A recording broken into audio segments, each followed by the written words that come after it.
We're about to go into the part where you've got to let stretch your mind. You got to do things you really didn't do in the past.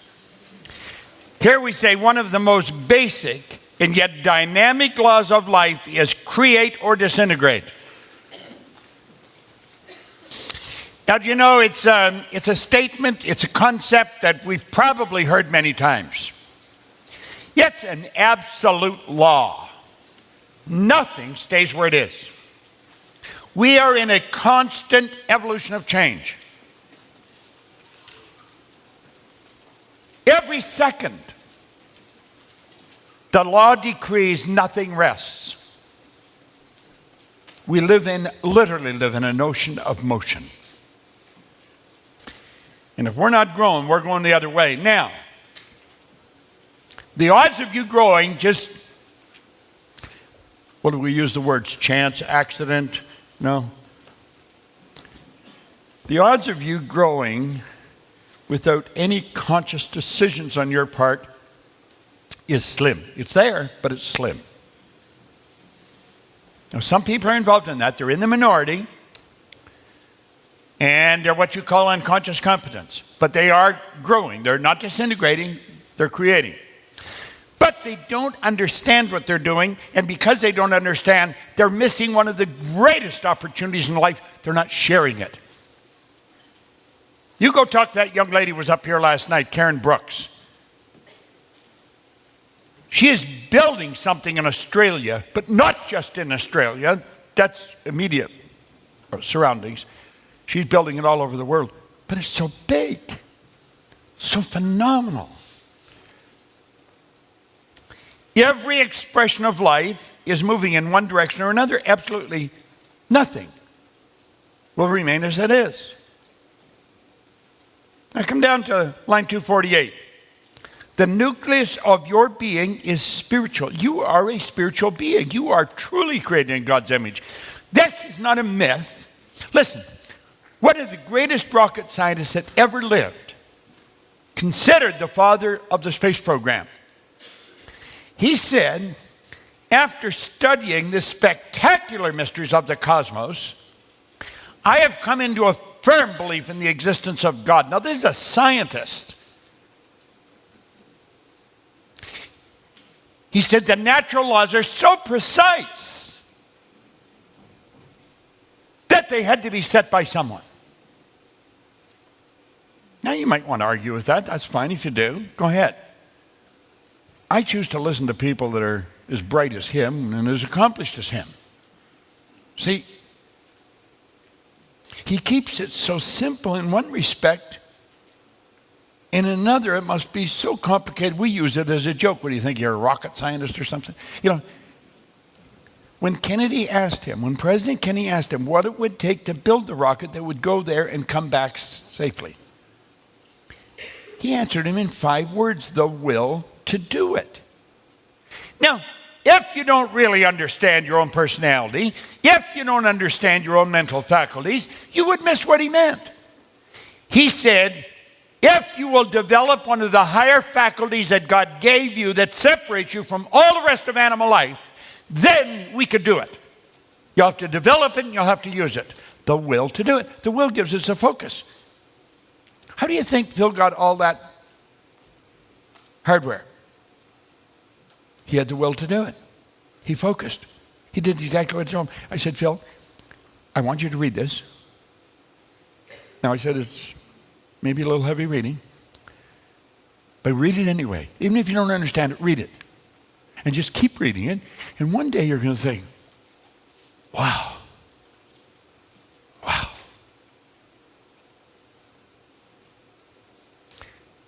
Now, if you sit down and had a serious, in-depth conversation with him, you'll probably realize that he really knows this stuff. Guy's been coming here every week. He comes, sits right in the front and soaks it up. He takes more notes than anybody I see. You know why? He wants to keep growing. You're an expression of spirit. Spirit's always for expansion and fuller expression, never for disintegration. All of nature expands and expresses itself in a greater way. Nature knows no failures. So do you see, you could say that's natural. Natural isn't what everybody does. Natural is nature's way. Come down the bottom. It says dissatisfaction is a built-in motivator. Now, my grandmother pretty well raised me, and she was a dear little lady. I mean, I loved her dearly, and I probably really aggravated her a lot of times, and I always borrowed money from Grandma. And Grandma would give it to me. It would be all bundled up, and she'd hook me. Now, I need this back. Now, shall I give it back, Grandma? I always give it back. She was my last hope. And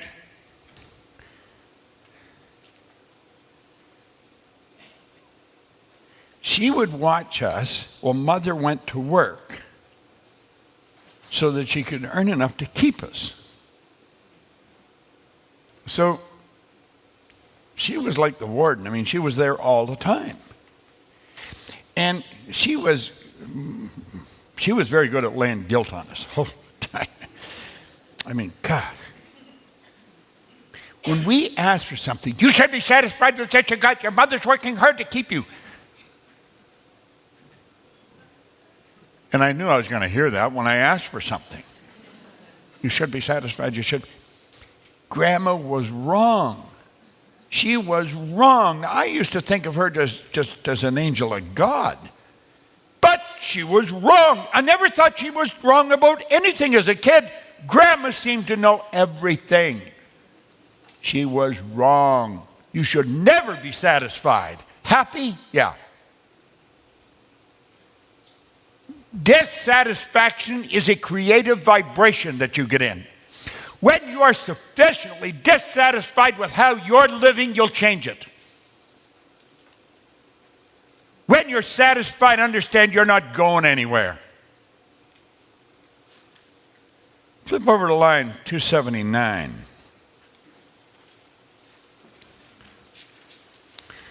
When you begin to think of how you're living and what you're doing relative to what you are capable of with the potential you possess.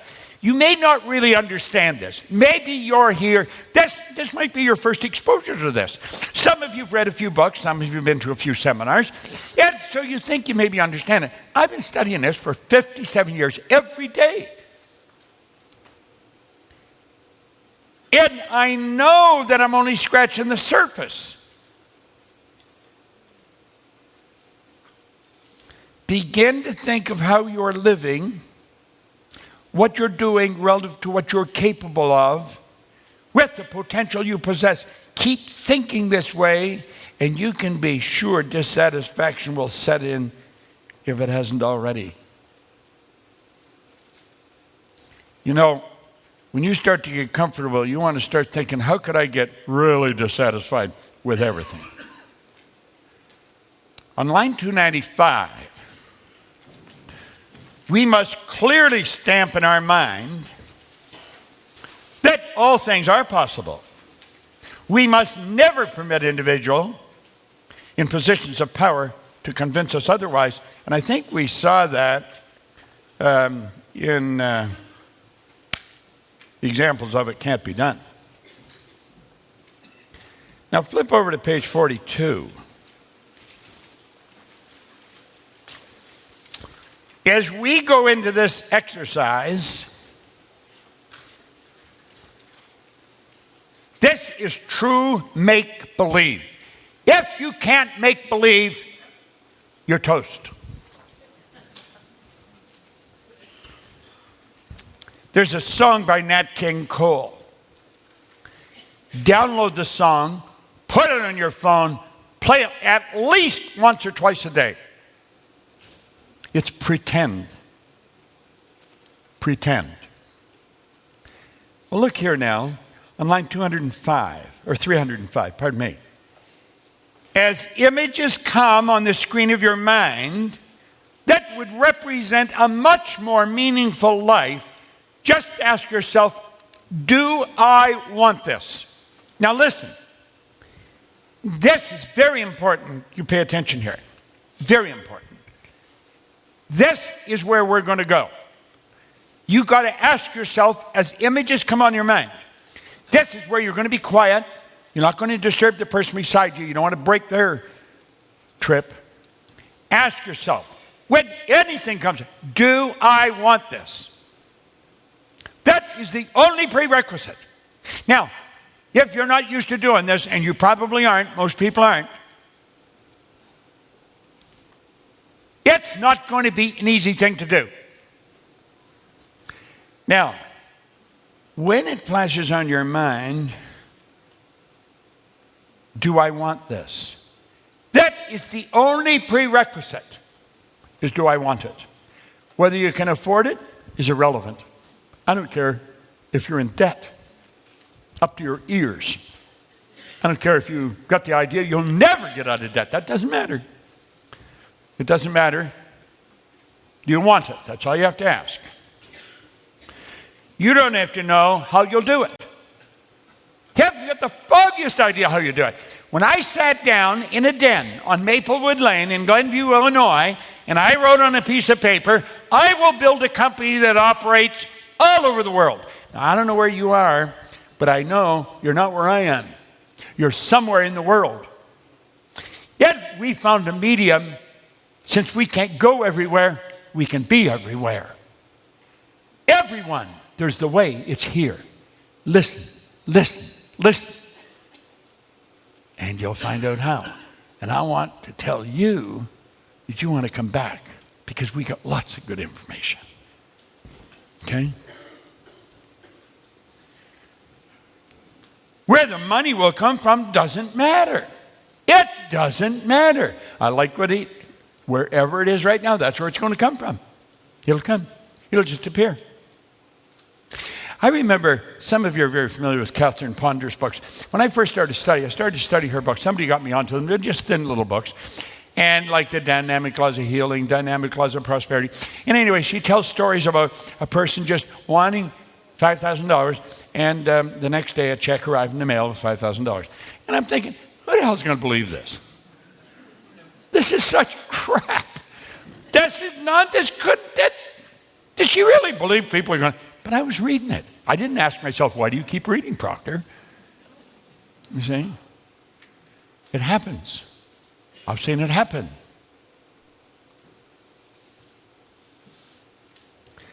None, line 316, underline this. None of these limitations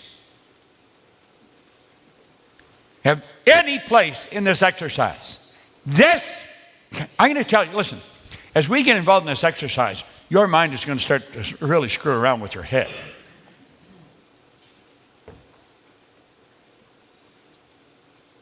The only prerequisite, do you want it? Not do you need it, not could you do it. The only prerequisite is, do you want it? Now, as you identify various situations, write them down. Not a crystal clear image, just make a quick note on it.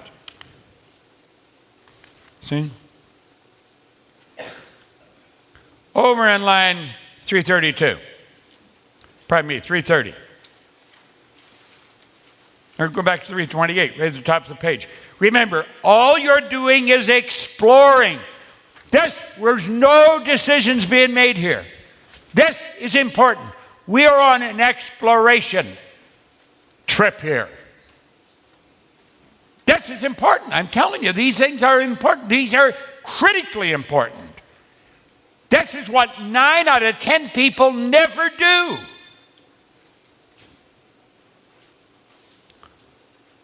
All you're doing is exploring. Daydreaming. What did Lawrence say? All men dream, but not equally.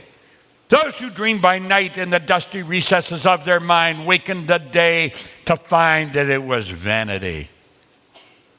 But the dreamers of the day are dangerous men, for they may act their dream with open eyes to make it possible. This I did. You listen, you eat enough of this and you're going to become it. Take the lid off your marvelous mind and dream. For goodness sake, give yourself the right to do that. Get your analytical mind out of the way. Put it in your pocket for a while. I don't have any difficulty with that. I remember a woman one time told me I was a bihemispherical paraplegic. What she was really saying is half my brain I never utilized. That's the part where you really analyze situations. You think. I don't think, I just dream. Goal creators do not limit themselves. There's no reason why you cannot have the good you desire. If you can see yourself with it, your imagination is one of your most marvelous mental faculties. Do what all goal creators do and use it properly. Now listen. Turn over to page 44. I want you to put a big star up in the upper right-hand corner. Put 3 or 4 of them. I want this to become one of the most important pages in this book. This is, without question, one of the most important pages in the book. Genevieve Behrend was the only student of Judge Thomas Troward. In my opinion, Thomas Troward is one of the greatest authors of the last 500 years, bar none. He wrote the Edinburgh Lectures on Mental Science, the Dory Lectures on Mental Science, the Law and the Word, creative writing. You know, just so much good stuff. Bible mystery, Bible meaning. Phenomenal author. He only ever had one student. Just one. Genevieve Behrend. She memorized what is on this page. This is what she claims put her in his presence to study. She was an American woman. She had to move to England. She had to come up with $20,000 in 1912. You might just jot that down on a piece of paper, and then when you have time, look on your phone and figure out how much is that in today's dollars. It is a lot of money. She had absolutely no idea how she could come up with the $20,000, but she had to, if she wanted to study with him. And this wasn't something that was offered ever to anyone else. She was his only student. Now, I'm his student, but I never sat down with him. He was gone long before I arrived. I consider his books the most valuable ones in my library. And when Phil told me he was serious, I said, "How fast do you want to do it?" He said, "I'd like to do it yesterday." And that's when I told him. I said, "Phil, you got to do exactly what I tell you." He said, "I will." I said, "Okay." I gave him the Edinburgh Lectures on Mental Science. For a person that's never studied this, that was probably one of the most difficult books in the world to read. Not only because of its content, but the way it's written.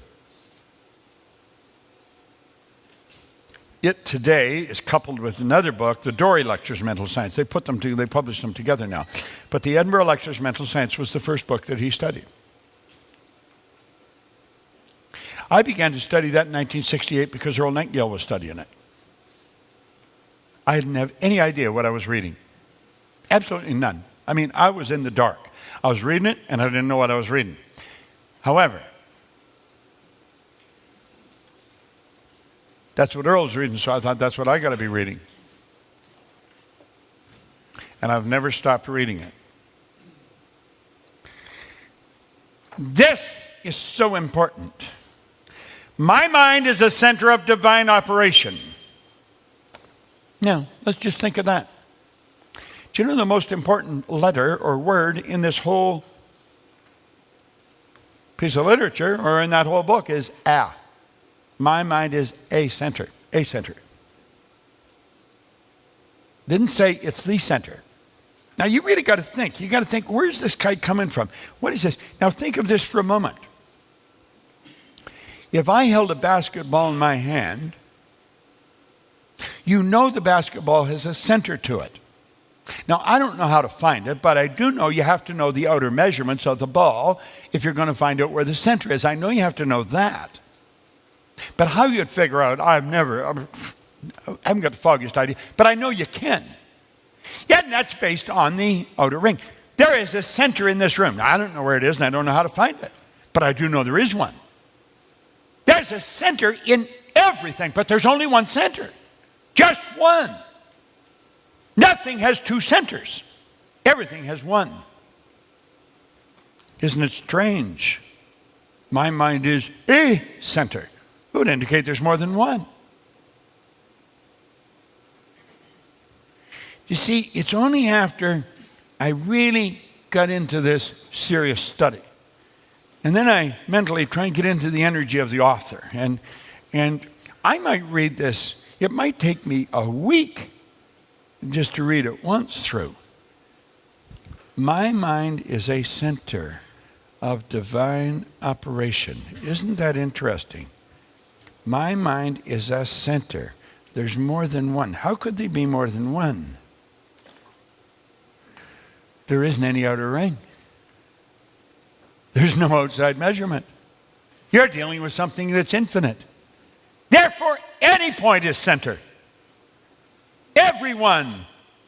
There's as much on the right as there is on your left. There's as much above as there is below. There's as much in front as there is behind. Your mind is the center of divine operation. Wow. Me, Bob. My mind is the center of divine operation. Then she says the divine operation is always for expansion and fuller expression. So powerful.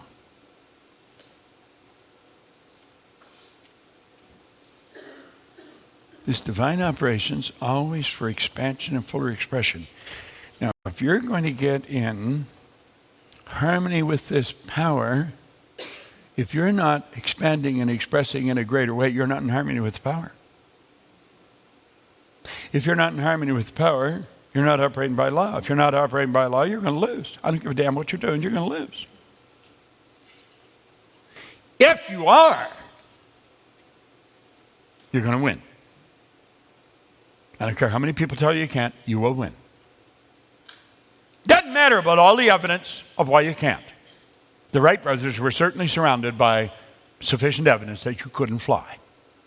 They were bicycle mechanics. Their dad was an Orthodox minister, yet he suggested that they would burn in hell for trying to fly.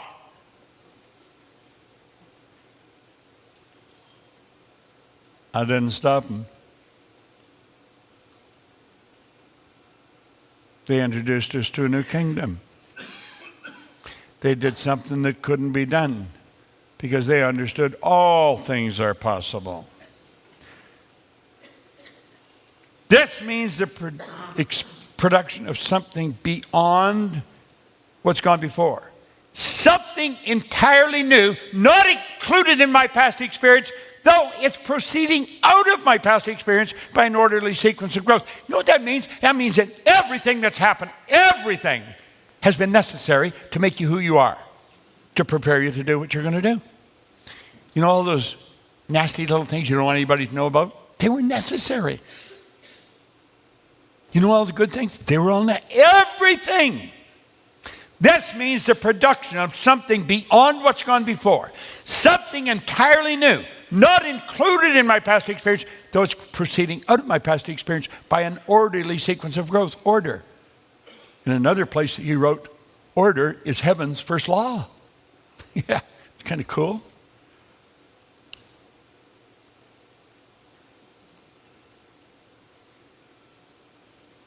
He says, therefore, since the divine cannot change its inherent nature, kind of cool, it must operate the same manner within me. Consequently, in my special world, of which I am the center, it will always move me forward to produce new conditions, always in advance of any that's gone before. By their fruits you'll know them. You can't hide it. Anybody can figure out which track you're on. All they have to do is watch you. Look at your results. You want to know how well you're doing? Look at your results.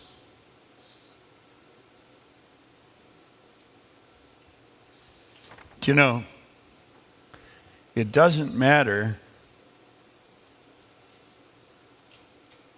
how many really good excuses you got. They don't cut it. The worst thing can happen to a person when they're working on a goal is to have an excuse. If there's anything worse than that, it's to have a good excuse. You know? Now, I read a long time ago, and I believe it's true, in every project, there's escape hatches. Now, when I think of that, I was in the Navy, and I know what a hatch is, an escape hatch, and that's what I see. I see these little scuttles that you could crawl through, and then they lock them up airtight. And he said, this author said, in every project there's escape hatches. If you don't bolt them closed, when going gets tough, you'll hit the escape hatch. Block all forms of exit. There is no exit. A lot of people, when they start a company, they have an exit plan. I never had an exit plan. Never. The idea of doing something else? Never. Never. This is so important. Consequently, in my own special world of which I am the center, it will always move me forward to produce new conditions, always in advance of anything that's ever gone before. All those good things, it's going to go beyond that. This is so big. It's so important. I hope you enjoyed this video. We put a lot of good information up here, and it causes everything in your life to get better. If you'd like us to notify you every time we put a new video up, hit subscribe and then turn on notifications.